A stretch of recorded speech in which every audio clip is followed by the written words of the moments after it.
Assalamualaikum warahmatullahi wabarakatuh. Kembali lagi di sini saya Nur Nafia. Kali ini saya akan membahas terkait perbedaan ya antara kalau kita melakukan machine learning dengan korelasi. Biasanya kalau kita melakukan publikasi atau melakukan penelitian, yang sering dilakukan beberapa orang adalah memang utamanya adalah mencari korelasi. Sedangkan yang machine learning ini saya tekankan, kita tidak hanya mencari korelasi. Jadi kalau korelasi saja, itu cukup kita harus mencari variabel dependennya apa, variabel independennya apa. Jika kita menggunakan hitungan manual, biasanya saya kalau menghitung manual ya pakai Excel, maka ya kita tetap harus menentukan apa yang menjadi variabel independen, apa yang menjadi variabel dependennya. Nah, untuk kali ini saya contohkan, misalkan tema saya adalah ada data inflasi, ada data nilai tukar rupiah atau kurs. Kemudian ada data, apa tadi ya satunya? Listrik, penggunaan, benar, konsumsi listrik per kapita.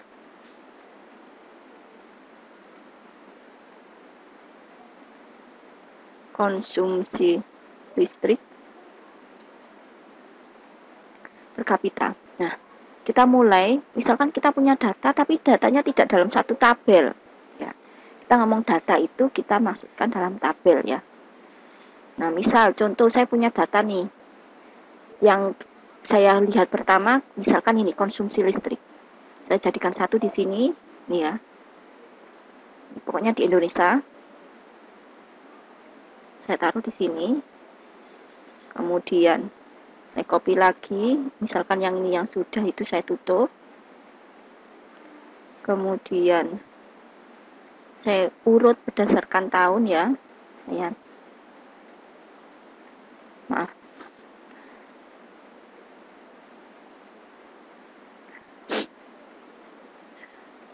Ini belum saya jadikan satu tabel. Langkah pertama harus jadikan satu tabel biar tidak buka-buka file Excel. Saya pindai dulu. Memang saya mencontohkan mulai dari awal ya, biar tahu bagaimana langkahnya dan biar tahu perbedaannya antara korelasi sama yang dimaksud dengan machine learning. Saya tutup dulu.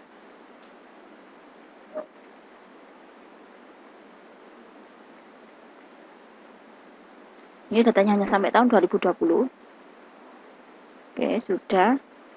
Maka saya buat dulu di sini inflasi, berarti ada kolom inflasi. Di sini ada tabelnya yaitu inflasi. Kita ambil mulai tahun 2000. Ya, berarti kita anggap misalkan ini tahunnya dulu, maaf. Tahun inflasi. Tahunnya tahunnya kita lihat berdasarkan yang terendah di sini, kalau inflasi 2011, tertingginya 2020. Berarti 2012, saya scroll ke bawah, berarti 10 tahun ya, 2020. Kita ambil 0,75. Maaf, ini bukan inflasi, konsumsi listrik. Konsumsi listrik. 0,75, maaf 74, 079, 084, 088. Saya copy ini transpose biar cepet. Siapa tahu saya tadi ada yang salah nulis. Selesai. Setelah dapat seperti ini, berikutnya tabel nilai tukar boleh, inflasi boleh, misalkan inflasi. Nah, inflasi di sini waktu saya dapat datanya ini ya, itu per bulan ya. Ini per bulan. Maka boleh kita rata-rata. Ya. Misalkan dimulai tadi 2011, berarti saya rata-rata 2011, 2012, 2013. Ini saya scroll ke bawah. 2020 ya, diikuti tadi. 2011 atau 2020 dulu saya average 2020. Astagfirullahaladzim.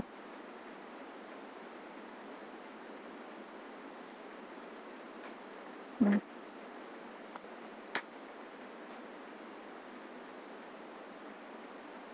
terus 2019 1, 2, 3, 4, 5, 6, 7, 8, 9, 10, 11, 12.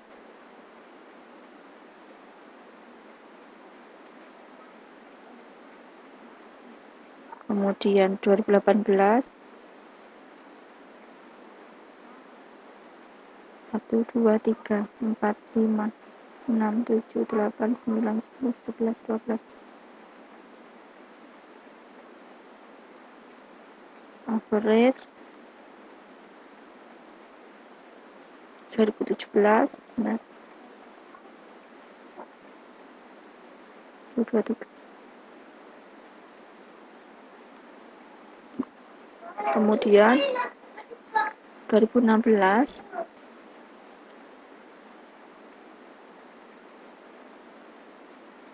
ini 2016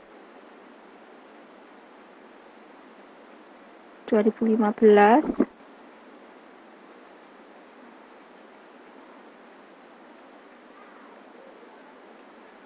2015 terus 2014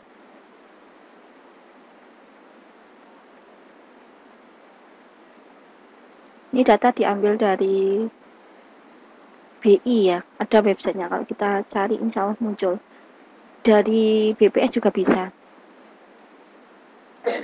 2014 selesai, kemudian 2013 average 2013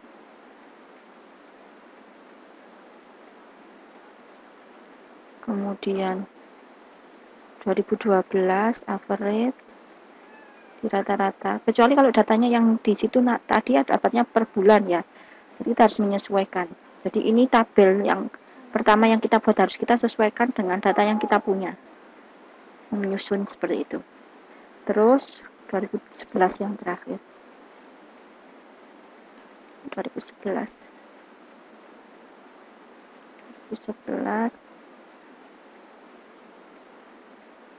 nah, saya cek lagi average. Insya Allah kolomnya sudah sesuai, anggap seperti itu ya. Saya copy, saya paste ke sini. Nah, ini tadi inflasi, saya paste spesial. Nah, saya ambil nilainya aja. Misalkan semuanya saya pakai 2 digit belakang. Number, udah selesai inflasi. Kemudian nilai tukar. Nah, nilai tukar ini, maaf ya, yang lainnya saya tutup aja biar enggak penuh. Kita ambil yang mana? Misalkan saya pakai nilai tukar yang dolar juga boleh. Berarti di sini sepertinya terendahnya tahun 2012. Iya. Nah, ini ada yang, oh maaf, ada 2011. Oke, saya ambil ya. Saya ambil satu-satu. Mohon maaf yang tidak saya pakai. Saya tutup data inflasi ini tadi. Saya tutup dulu.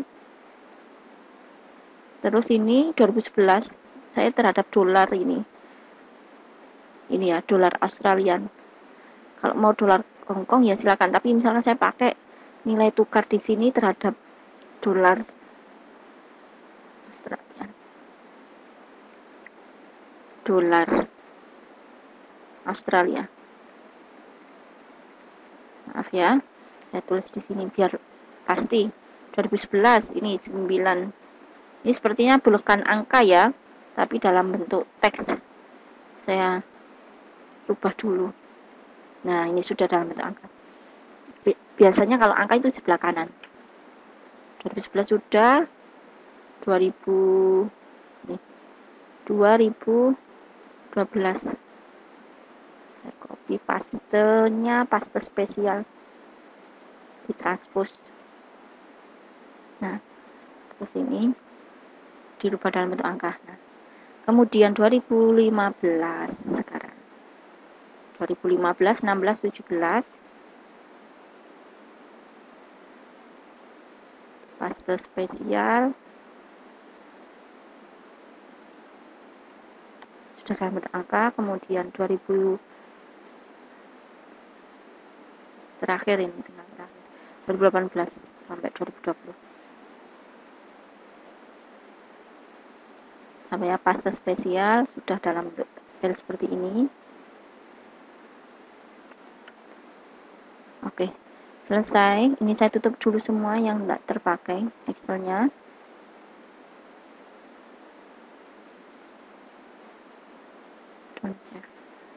Ini saya simpan. Nah, kalau hanya mencari korelasi, sebenarnya ada rumus korelasi. Di video saya juga ada penjelasannya rumus korelasi seperti apa. Biasanya kalau orang hanya terbiasa pakai SPSS atau hanya terbiasa pakai Minitab, nah, itu kan kadang nggak ngerti rumusnya seperti apa. Nah, kalau pengen tahu rumusnya bisa dilihat di video saya atau saya tunjukkan, maaf ya tadi belum sempat saya ini siapkan file rumus. Pernah saya sudah tulis, saya mau menunjukkan rumusnya.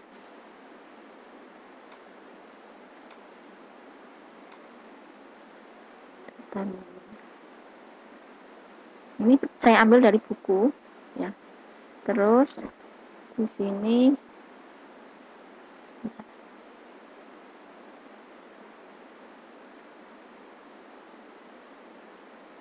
nah ini rumus korelasinya ya, rumus korelasinya. Jadi kita harus menentukan X-nya anggap sebagai variabel independennya, Y-nya variabel dependen, misalnya seperti itu. Nah, kalau tidak mau menghitung manual seperti ini kan lumayan ya, maka bisa dibuat dalam bentuk tabel manual. Di sini ada fungsinya, misalkan ini konsumsi listrik.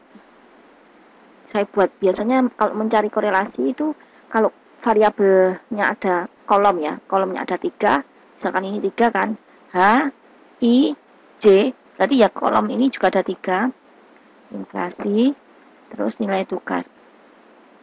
Barisnya juga ada 3, konsumsi, inflasi, nilai tukar. Nah, ini kalau terhadap dirinya sendiri, misalkan konsumsi listrik terhadap konsumsi listrik, ya nilainya 1, jadi nggak perlu dihitung. Inflasi terhadap inflasi juga 1. Nilai tukar terhadap nilai tukar juga 1. Terus, cari langsung dengan fungsi korel. Nah, ini.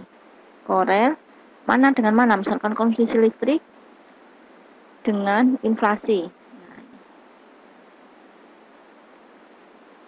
Nah, ini nilainya min 7,2, min 0,7, berarti tetap bagus ya, cuma berkebalikan. Semakin tinggi inflasi berarti semakin rendah konsumsi listrik, gitu. Terus baliknya, semakin tinggi konsumsi listrik berarti inflasinya semakin rendah ya. Terus nilai tukar konsumsi listrik, korelasi nilai konsumsi listrik terhadap nilai tukar rupiah terhadap dolar. Nah, nilai nilai korelasinya 0,36 kalau menggunakan 2 digit belakang. Saya pakai nomor 2 digit. Nah, berikutnya, inflasi terhadap konsumsi. Ya sama ya, kita gunakan fungsi korel, biasanya nilainya pasti sama dengan di ini, cuma kolom tabelnya kan beda posisinya. Inflasi terhadap konsumsi, maaf. Nah, ini saya pakai 2 digit belakang. Terus inflasi terhadap nilai tukar, korel, inflasi terhadap nilai tukar. Nah, nilainya sangat rendah. Kalau ini memang kayaknya nggak ada hubungannya. Nilai tukar terhadap konsumsi, korel nilai tukar terhadap konsumsi listrik. Kemudian nilai tukar terhadap inflasi, nilai tukar terhadap inflasi. Dah kita bulatkan 2 digit koma di belakang. Dah, ini namanya korelasi. Kalau biasanya publikasi mencari korelasi ini seperti ini ya. Nah, seperti ini. Tapi kalau mesin learning itu memprediksi. Contoh, taksnya memprediksi. Taks memprediksi misalkan. Ini kalau mesin learning. Pada saat kita memprediksi, maka wajib harus tahu apa yang mau diprediksi. Berarti harus tahu target atau output atau Y, biasanya disimbolkan Y. Kalau kita orang informatika itu seringnya nyebutnya output, variabel outputnya apa, atau Y-nya apa. Nah, terus inputnya juga harus tahu. Apa inputnya? Input atau X, biasanya seperti itu. Contoh misalkan, saya mau memprediksi inflasi. Karena ini ya korelasinya ada itu inflasi terhadap konsumsi listrik. Nah, berarti saya tulis di sini. Y di sini adalah inflasi. Terus X-nya berarti konsumsi. Ya, ini. Terus kita harus istilahnya itu kita harus mencari persamaan untuk bisa memprediksi dari data yang kita punya ini. Jadi harus mencari persamaan. Jadi tahapannya kalau kita memilih taks memprediksi, kemudian kita sudah tahu Y-nya apa, X-nya apa, berarti langkah pertama adalah membuat model dulu. Membuat model. Nah, model ini tergantung algoritma.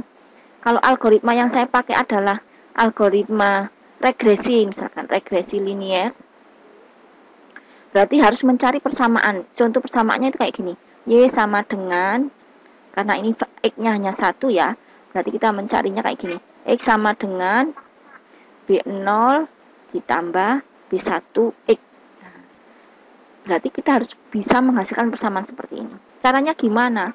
Bisa menghitung manual, di video saya juga ada. Atau kita menggunakan aplikasi yang disediakan di MATLAB. Contoh misalkan saya menggunakan aplikasi yang ada di MATLAB. Nah, ini saya copy. Yang penting sudah tahu Y-nya apa, X-nya apa. Ini saya buat datanya dulu di sini. Sudah. Kemudian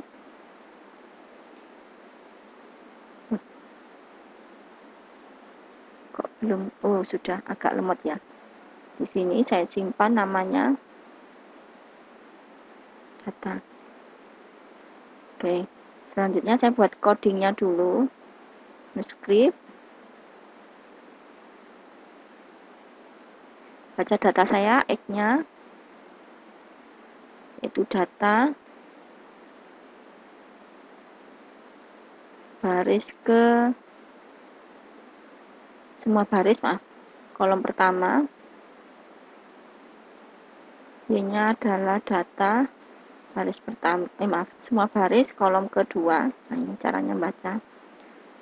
Terus di sini untuk mendapatkan persamaannya, ini saya tambahkan.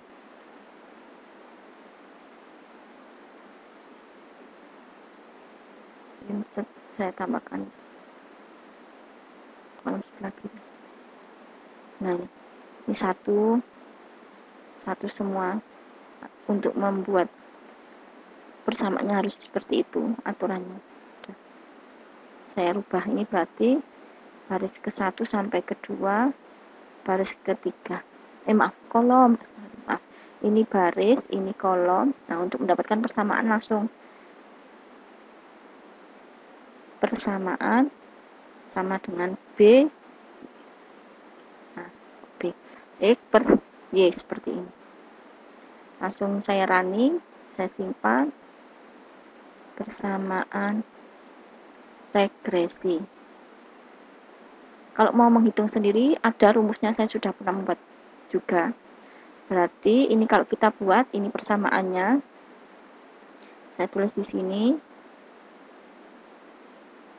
Nah, hasilnya saya tulis ya, berarti hasil persamaannya adalah Y aksen sama dengan B0-nya 13,59, saya bulatkan, min 9.71 X.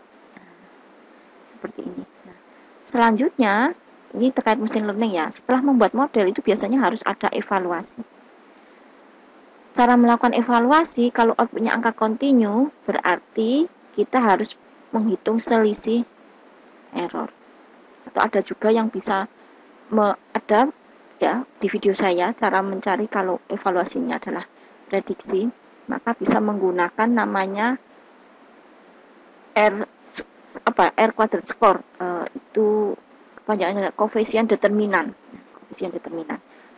Saya juga pernah menyampaikan rumusnya, ya seperti itu juga bisa.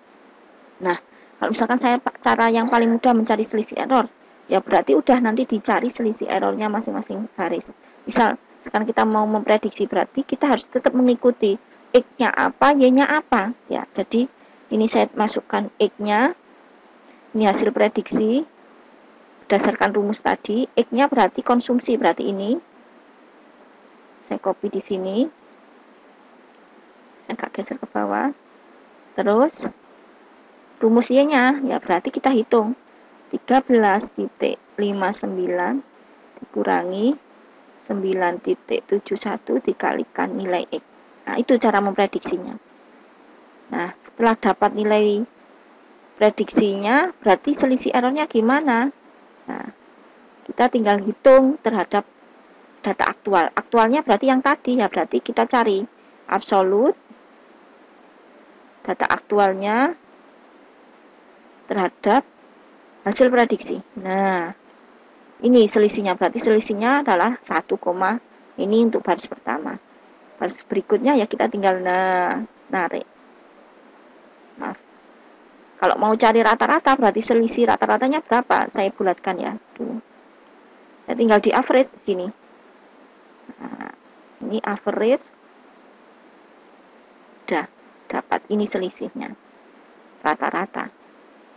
Selisih rata-rata. Nah, ini model yang kita punya seperti ini. Ini adalah machine learning.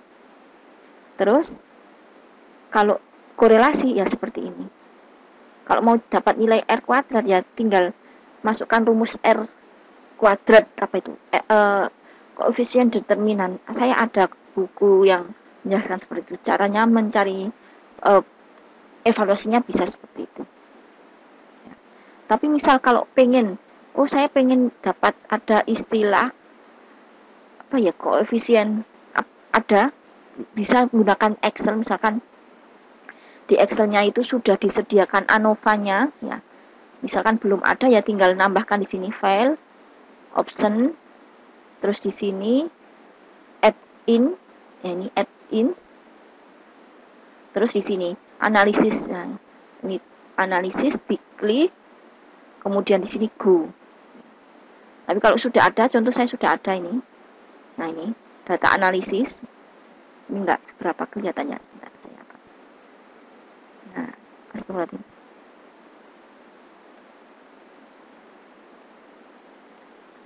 Nah ini di saya sudah ada data analisis. Maka cukup. Misalkan tadi hasil pengamatan, ini saya buat ya, pengamatan hasil prediksi pengamatan itu ini. Saya copy. Saya paste ini value biar enggak keikut rumusnya. Terus saya buat 2 digit. Kemudian yang ini adalah aktual itu yang asli. Ini aktual inflasinya. Kalau mau mencari dari segi ANOVA-nya. Terus ini kita buat penomoran, nomor ya. Berarti ada 12 pengamatan kita. Data yang kita punya. Sudah. Kalau kita mau cari ANOVA-nya, bisa menggunakan data analisis. Ini di blok dulu. Terus klik data, pilih data analisis. Pilih ini, ANOVA. Ini ANOVA without reflection. Oke. Kita mulai dari mana ini? Posisinya J 82 sampai kolom L. Kenapa kok dikasih dolar? Itu untuk ngunci. L 92. Nanti hasilnya ditaruh mana? Nah, hasilnya saya taruh di kolom N 82. N 82. Udah, kita oke. Nah, ini hasil ANOVA-nya. Saya perbesar lagi. Nah, kalau mau dianalisis ya, hasil analisisnya seperti ini. Ini bisa dijelaskan. Mungkin kalau orang statistik sangat-sangat menguasai ya. Kalau di saya biasanya munculnya ya nilai zoom. Nilai zoomnya kalau ini di zoom, terus average, varian muncul. Ini bisa sangat-sangat bisa menggunakan fungsi yang ada di Excel. Terus kalau mau mencari korelasinya, kalau ini error, kok beda dengan hasil kita? Ya beda. Nah, tapi kalau mau mencari korelasinya, bisa dihitung, namanya adalah ICC. Nah, di sini. ICC, rumusnya, bentar, saya ada artikel yang cara menghitung ICC. Nah, ini. ICC itu ya hampir sama dengan korelasi. Kepanjangan ICC itu bisa dilihat di sini, yaitu Interclass Correlation Coefficient in Excel. Nah, ini rumus saya taruh. Nah, ini. Sebentar, saya buat layer 2.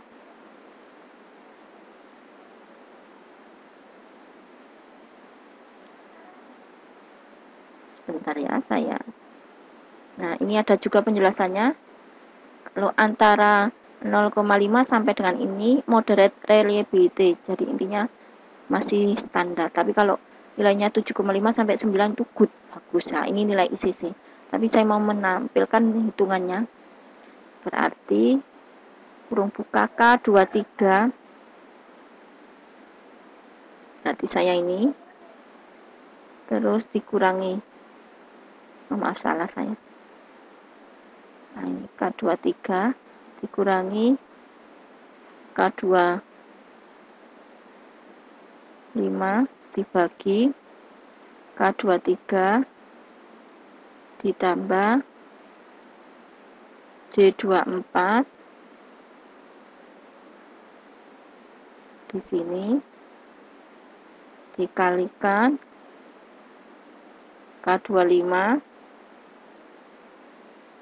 ditambah kurung buka J24 ditambah 1 dikalikan K24 dikurangi K25 dibagi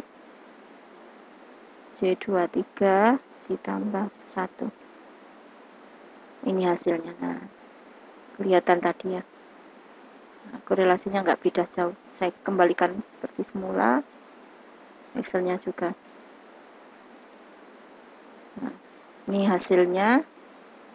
Jadi nggak beda jauh dengan hasil korelasi yang kita buat tadi di awal. Nah, nggak beda jauh ya. 0, cuma di situ min. Ya, min. Kalau di saya 7-nya 0,7-nya nggak ada min. Mungkin itu yang bisa saya sampaikan. Jadi perbedaannya apa sih korelasi dengan machine learning ya? Kalau machine learning ini ada tahap-tahapannya. Kalau kita tasknya memprediksi, berarti harus tahu variabel X-nya input apa, variabel Y-nya apa. Terus membuat model, terus dilakukan evaluasi. Sedangkan kalau hanya berhubungan dengan statistik dasar atau mencari korelasi, ya bisa seperti ini. Kita bisa menggunakan di Excel ada fungsi ANOVA-nya, bisa dilihat. Nah. Mohon maaf. Terima kasih sebelumnya. Intinya kalau kita di sini kurang informatika, kalau berhubungan dengan mesin learning harus ikuti tahap-tahapnya. Disimpak dari awal sampai akhir ya, biar paham, langsung dipraktekkan ya, biar bisa. Mungkin itu yang bisa saya sampaikan sebelumnya. Mohon maaf. Terima kasih. Assalamualaikum warahmatullahi wabarakatuh.